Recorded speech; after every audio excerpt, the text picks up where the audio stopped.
Sir అర్థవంతమైన చర్చకు మాకు ఎప్పుడు అభ్యంతరం లేదు.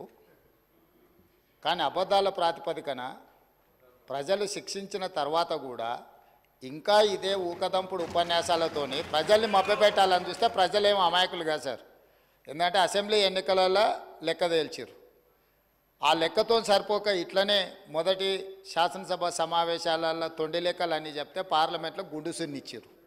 అయినా కూడా ఆలోచన మారలేదు, విధానము మారలేదు. ఔటర్ రింగ్ రోడ్డు 159 కిలోమీటర్లు ఆనాడు కాంగ్రెస్ పార్టీ అద్భుతంగా ప్రపంచానికే ఆదర్శంగా ఉండే ఔటర్ రింగ్ రోడ్డును నిర్మిస్తే లక్షల కోట్ల రూపాయల విలువైన ఔటర్ రింగ్ రోడ్డును పల్లి బఠానీలకు అమ్ముకున్నట్టు 7,000 కోట్ల రూపాయలకు అమ్మి తెగనమ్మి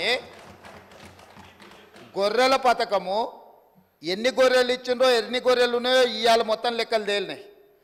గొర్రెల మీద ఏసీ బోళ్ళు ఊరికి అట్లా మీద ఇట్లా తడిమి చూస్తే ఆల్రెడీ 700 కోట్లు గొర్రెల పేరు మీద దిగమింగినరని చెప్పి ఈరోజు రిపోర్ట్స్ వచ్చినాయి. కేసీఆర్ కిట్టులో ఏం అవినీతి జరిగిందో వారు కోరుకుంటే విచారణకి ఇద్దాం, దాని మీద కూడా పోదాం. ఇదే కాకుండా గొప్ప పథకం అని చెప్పిన బతుకమ్మ చీరలలో జరిగిన అవినీతి మీద కూడా బతుకమ్మ చీరలు చేనేత కార్మికులకు పని కల్పిస్తున్నాం అని చెప్పి సూరత్ వెళ్ళి కిలోల కింద చీరలు తీసుకొచ్చి ఆడబిడ్డల్ని మభ్యపెడితే ఆడబిడ్డలే బయటకు వచ్చి తగులబెట్టిర్రు. అవి ఏడగడుతురు వ్యవసాయ పొలాలలో పిట్టలను బెదిరించడానికి బతుకమ్మ చీరలు కడుతున్నారు. ఆడబిడ్డలు ఎవరు కట్టుకోలే అధ్యక్ష. అంటే బతుకమ్మ ఒక సెంటిమెంట్ తెలంగాణ ఆడబిడ్డలకు, ఆ సెంటిమెంట్ను కూడా దోపిడీకే ఉపయోగించుకున్నారు. గొర్రెలు మా యాదవ్ సోదరులు అమాయకులు, మంచోళ్ళు, నమ్మితే ప్రాణం ఇచ్చేటోళ్ళు. మా కుర్మ యాదవ్ సోదరులను అడ్డం పెట్టుకొని 100,000 కోట్ల రూపాయలు కొల్లగొట్టి మింగుతే ఇవాళ వాళ్ళ పంపకాలలో పంచాయతీలు వస్తే పోలీస్ స్టేషన్లో వాళ్ళే ఫిర్యాదు చేసుకుంటే ఆ కేసు ఏసీబీ విచారణకు తీసుకుంటే ఇవాళ ఇప్పటికే మీదనే 700 కోట్ల రూపాయలు వచ్చినాయన్నారు. ఇప్పుడు ఈడోళ్ళు వచ్చి కూర్చున్నారు. అదేవిధంగా మొన్నటి వరకు పదే పదే మమ్మల్ని సవాలు విసిరిండ్రు. ఏమని? అసలు కాళేశ్వరం మీద మేము పెట్టిందే 80,000 కోట్లు, కాళేశ్వరం ప్రాజెక్టే 80,000 కోట్లు అయితే 1,00,000 కోట్ల రూపాయల అవినీతి ఎట్లా జరిగింది? రాహుల్ గాంధీ గారు లీడర్ కాదు రీడరు అని ఇట్లాంటి మాటలు వీళ్ళే మాట్లాడారు. ఇప్పుడేమంటుండు? ఇప్పటి వరకు మేము 94,000 కోట్ల రూపాయలు కాళేశ్వరం ఖర్చు పెట్టినామంటున్నాడు. నిన్నటికి నిన్న పోయి చూసిర్రు ఎట్లా కూలిందో, ఇంకేమైనా మిగిలిందా లేదా అని. ఇవాళ ఇన్ని తప్పిదాలు చేసి ఉన్నాయని నమ్మి రంగారెడ్డి జిల్లాలో తమ రంగారెడ్డి జిల్లా నుంచి రిప్రజెంట్ చేస్తున్నారు అధ్యక్ష. మా మల్రెడ్డి రంగారెడ్డి గారు ఎప్పుడు మొత్తుకుంటుంటారు, అన్నీ మా భూములు అమ్ముకున్నారు, కనీసం మాకు రోడ్లు కూడా వేయలేదు, మా డ్రైనేజ్కి కనీసం మురికి కాలువలు కట్టుకోనికి కూడా నిధులు ఇవ్వలేదు, మా కాలేజీలు కూడా కట్టుకోవడానికి నిధులు ఇవ్వలేదని మా మల్రెడ్డి రంగారెడ్డి గారు అంటుంటారు. ఎన్ని వేల కోట్ల రూపాయల భూములు అమ్మినరో ఇవాళ లెక్క తీద్దాం అధ్యక్ష. ఇవాళ అప్పుల లెక్క ఏదైతే చెప్తుండో అమ్ముకున్న లెక్కలు చెప్తలేడు.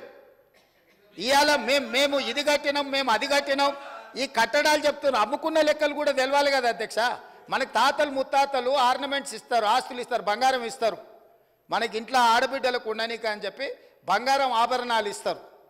కానీ ఇంట్లో ఎవరో ఒకరు వ్యసనాలకు లోనయ్యి తాగుడుకో జూదానికో అలవాటు పడి తాతలు ముత్తాతల నుంచి వచ్చిన బంగారం అంతా తెగ నమ్ముకుంటారు, భూములు తాకట్టు పెడతారు. తాతలు తండ్రి ముత్తాతలు సంపాదించిన గౌరవం పేరు మీద ఊర్లో అప్పు ఉడితే అప్పు కూడా తీసుకొచ్చి అప్పు కూడా పెట్టి ఎక్కడిదక్కడ కథం పడతారు. ఇవాళ 10 ఏళ్ళైనా అధ్యక్ష నేను మిమ్మల్ని ఒకటే మాట్లాడగదలుచుకున్నా. ఏం అన్యాయం చేసినాం అధ్యక్ష? పాలమూరులో మేము చంద్రశేఖరరావుకి ఏం అన్యాయం చేసినాం? 2009లో కరీంనగర్ జిల్లాలో అక్కడ ఓడగొడతారని భయపడి పాలమూరు జిల్లాకు వలస వస్తే వలసలిపోయే పాలమూరు జిల్లా ప్రజలు గుండెలు పెట్టి చూసుకొని భుజాల మీద మోసి పార్లమెంటుకు పంపిస్తే పార్లమెంటుకు పోయి ఇవాళ తెలంగాణ రాష్ట్రం వచ్చినాక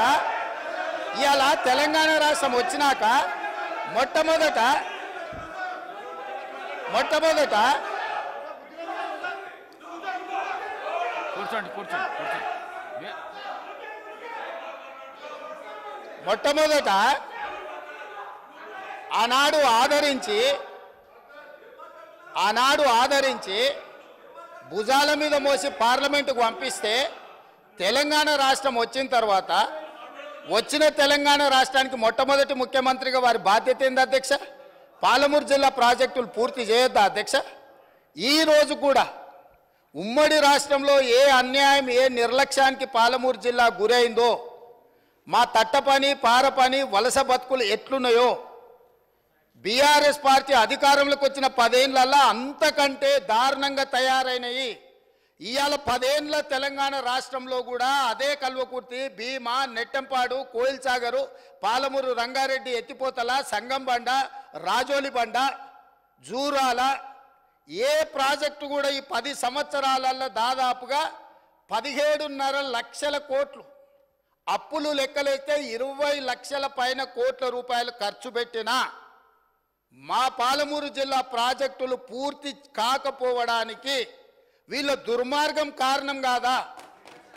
ఈరోజు రంగారెడ్డి జిల్లా ఆనాడు మీరు కానీ అక్కడ కూర్చున్న వాళ్ళు కానీ రాజశేఖర రెడ్డి గారిని ఒప్పించి ప్రాణహితలో ప్రారంభమయ్యే ప్రాజెక్టును చేవెళ్లకు తీసుకొచ్చి చేవెళ్లలో శిలాఫలకం వేపించి చేవెళ్ల ప్రాంతంలో రంగారెడ్డి జిల్లాలో వేల కోట్ల రూపాయలు ఖర్చు పెట్టిన ప్రాజెక్టులను రంగారెడ్డి జిల్లాను ఎడారిగా మార్చడానికి మెదక్ జిల్లా వరకు నియంత్రించి ఇవాళ 3000 టీఎంసీలు గోదావరి జలాలు సముద్రంలో కలుస్తుంటే సముద్రంలోనైనా గోదావరి జలాలు కలవాలి కానీ చేవెళ్ళకు కానీ వికారాబాద్ కానీ తాండూరు కానీ పరిగికి కానీ కొడంగల్కు కానీ గోదావరి జలాలు ఇవ్వద్దని కుట్ర చేసి ఇదే ఈరోజు అక్కడ కూర్చున్నోళ్ళు ఆ ఎల్ల అర్ధాంతరంగా అసంపూర్తిగా ఆపిన పనులను పరిశీలించడానికి మనం పోలేదా అధ్యక్ష?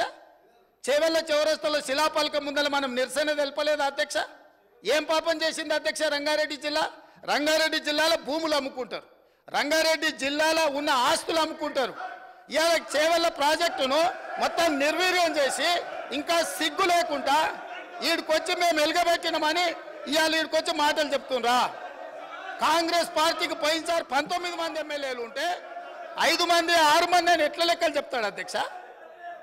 అధ్యక్ష, ఇవాళ తెలంగాణ సమాజం మొన్న జరిగిన శాసనసభ ఎన్నికలలో కాళ్ళు చేతులు ఇరిసేసిండ్రు, అయినా మారకపోతే పార్లమెంట్ ఎన్నికలలో ఉరి తీసిండ్రు. గుండు సున్నా ఇచ్చినాక కూడా బుద్ధి మారకుండా ఇట్లా మాట్లాడు కరెక్ట్ కాదు అధ్యక్ష. విద్యుత్తు మీద కూడా నేను మా మంత్రివర్యులు చెప్తారు, విద్యుత్తులో కేంద్ర ప్రభుత్వాన్ని మేము ఏదో పోరాటాలు చేసినామని తప్పుడు ఒప్పందాలు ఏమేం చేసిండ్రో మీటర్లు పెట్టడానికి ఒప్పుకున్న అనుమతులు ఏంటో అన్ని లెక్కలు తీసి ఇదే సభలు పెట్టి అడుగుతాము. ఇప్పుడు మీ ద్వారా వారు నిజంగానే చాలా నిజాయితీగా నడుపుంటే నేను ఒక్కటే మాట అడుగుతున్నా, బతుకమ్మ చీరల మీద, కేసీఆర్ కిట్ల మీద, గొర్రెల పంపకాల మీద, ఈ 3 పథకాల మీద మీరు గొప్ప పథకాలు అంటున్నారు కదా, దీని మీద విచారణకు సిద్ధంగా ఉన్నారా? దీని మీద సమాధానం చెప్పండి అని నేను అడుగుతున్నా అధ్యక్ష.